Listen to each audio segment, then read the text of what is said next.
And welcome back, welcome back, welcome back. Our next guest is the Chief Operating Officer of Caregivers Outreach, Youth Empowerment. It's an organization that identifies, supports, and advocates for youth who provide unpaid care to loved ones experiencing illness, disability, mental health challenges, and so much more. So we're here about their upcoming resource event for autism and disabilities, and so much more. I got a young lady here. She knows the whole story. So please welcome to the show, Kristin Morris. Kristin, welcome. Thank you for having me. Yeah. So tell us a little bit about yourself and how you got started in caregivers. Did you start it? No, I didn't. Diane Cooper, she's a GNP, and she's been doing this for 30 plus years.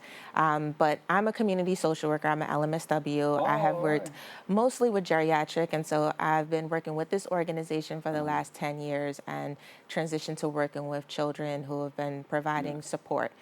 Because it's something that people rarely hear about, but it's been going on. Like, we've all done it, but people just don't identify as a caregiver. But how did you make that transition from geriatric to working with youth? So it's actually kind of simple because I've always, like, my grandparents, they didn't raise me, but like I spent a lot of time with them, and you don't realize that, growing up, you're supporting them in various ways. So it was kind of an easy transition to seeing how you're seeing kids come into the nursing homes, visiting their grandparents, or assisting at home with home care. So it was actually pretty simple to kind of draw the parallel conclusion that, these children are stepping in and helping out. Yeah, I've been to some events where they have youngsters interact with the older generation. Yes, a lot of intergenerational programming. Yes, exactly. So, I mean, those are great opportunities for kids. They learn a lot when they're working with the older generations, but a lot of times grandparents are just part of, the raising process, part of the village. So it makes sense. Yeah. And congratulations on celebrating 20 years. Yes, we're really excited Caregivers about Outreach. that. Yes, we have an upcoming gala, and we're really excited. Well, what is that? So every year in November, we actually celebrate, it's Family Caregiver Month. So we have a gala, we actually have caregivers come on, and they're celebrated for their journey, for helping with their families. So we've been, for the last 20 years, representing not only the adult caregivers, but also the children caregivers. It's a night out, they have fun, they get an award, and it's just a good time. And where's that going to be? It's going to be at Maestros this year on November 12th, 6 p.m. if you guys want to come. Yeah, we'll come and host it. Yes, of course. We'll love that. No, don't say that. You got to be. We got to check the date first. Yes, of course. What is it, November what? November 12th. 12th. All right, we'll see what we're doing.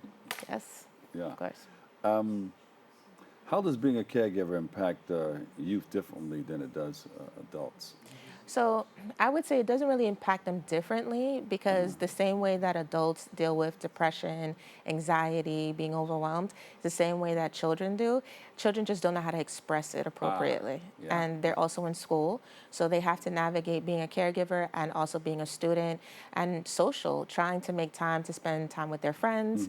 And that can be where the challenge really becomes noticeable when they're arriving to school late, they're not going to school, they're missing events, and they're just not getting an opportunity to be a child because they are stepping up.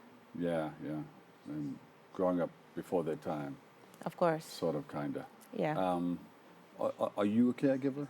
So yes, I am a caregiver. I wasn't a youth caregiver, but I helped with my dad who had something called supranuclear palsy. My grandmother had Alzheimer's, and so was juggling those two. And then I have a 17-year-old son who has autism.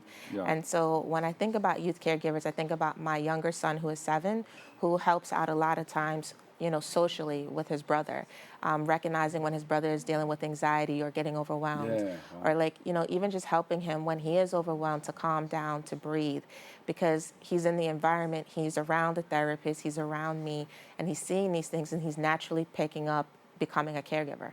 Yeah, wow, yeah. And not everybody can notice that or knows the spectrum or anything like that. So you're there, you're up front. Yes. And you know the whole story behind what the needs are. Exactly. Yeah. And that's why we have like our resources, because as an organization, one of the main things that we do is providing resources to family. All of our resources are free. We help them navigate the Yeah. healthcare system. And so when we have these events, it's to bring these resources that people just really don't know about. We're in New York City, there's so much here. But again, if you don't know about it, then it's no use to you. And I know what it's like navigating, taking care of a child who has special needs. And as a social worker, I remember being overwhelmed by applications and things like this. And What's all this paperwork? Exactly. I remember one time trying to fill out an OPWDD application. It took me a year, and I went to school for this. I went to school for six Yeah. years to become a social worker, fill out paperwork all the time, and was overwhelmed.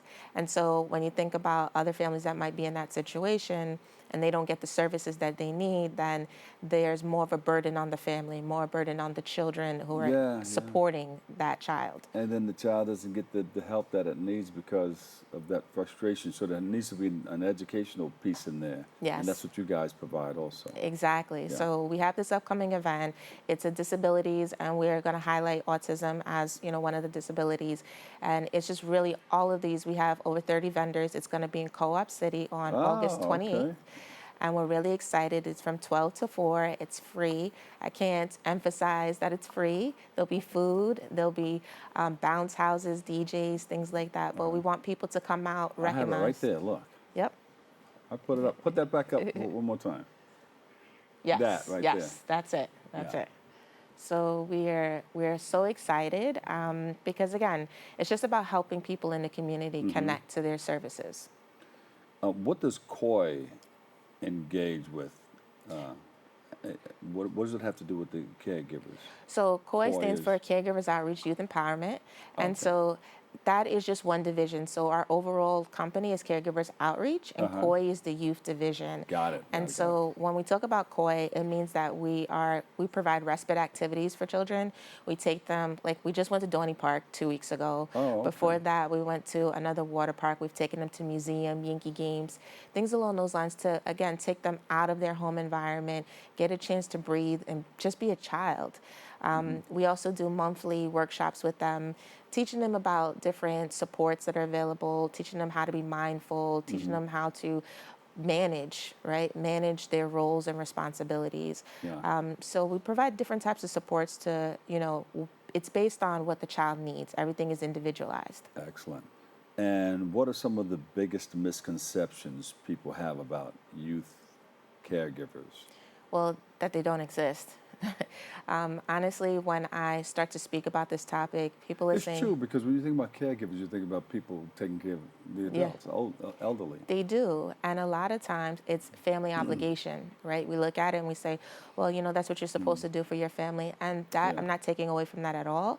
I come from a Caribbean background. I've, of course, supported, but we have to balance that out, right? We have to recognize that if we put them in the right situation, then they can still be successful. Yeah. Because if not, then there's a lot of negative consequences, like not graduating from high school, not being able, kind of like failure to thrive. Yeah. And how do people find out that their child needs help and that they can become a caregiver? So right now, what we've been doing is we have been educating everyone, coming on shows like this, going to the schools, teaching the educators, teaching. So there's an outreach at the schools. Yes. Yeah, So yeah. we're outreaching all of the schools, providing free training for them. We're also doing free training for medical providers because I want the doctors, when they see a child sitting in a waiting room that should be in school, ask the question, Yeah. are they there providing translation? Are they there supporting someone? We had a child who missed 92 days of school once, and it was because they were supporting their mother and they were supporting their younger brother.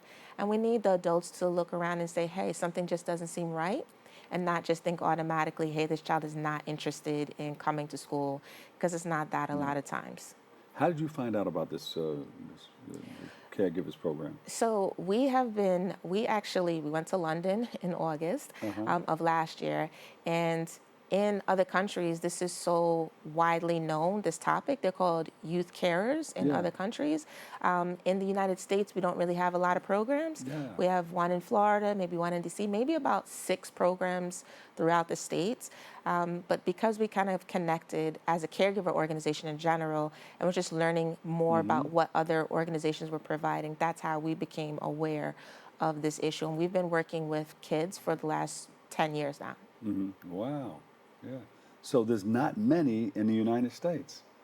None in New York, and a few across the United So States. we need you guys. We do. We actually need do. you. We really Because do. a lot of people don't know that some of these problems exist and that your organization is there. You know, Yes. but we want to help Yeah. put that out there and help with the outreach with that. Thank you. Thank you for coming in and thank you for sharing all that Thank you. information. Where can we find you? Where can we follow you? So when it comes to my website is www.coyeny.org, and the same thing for Instagram and Facebook. It's _COYENY. There she is, Kristin Morris, Chief Operating Officer, Caregivers Outreach, Youth Empowerment. Yes. Thank you for coming on and sharing with us. Thank sharing you. with us. We appreciate the opportunity. Yeah, yeah. Come back again. Of course. You're always welcome. Thank you. All right. All right, we'll take a quick break. I've got more open coming up next.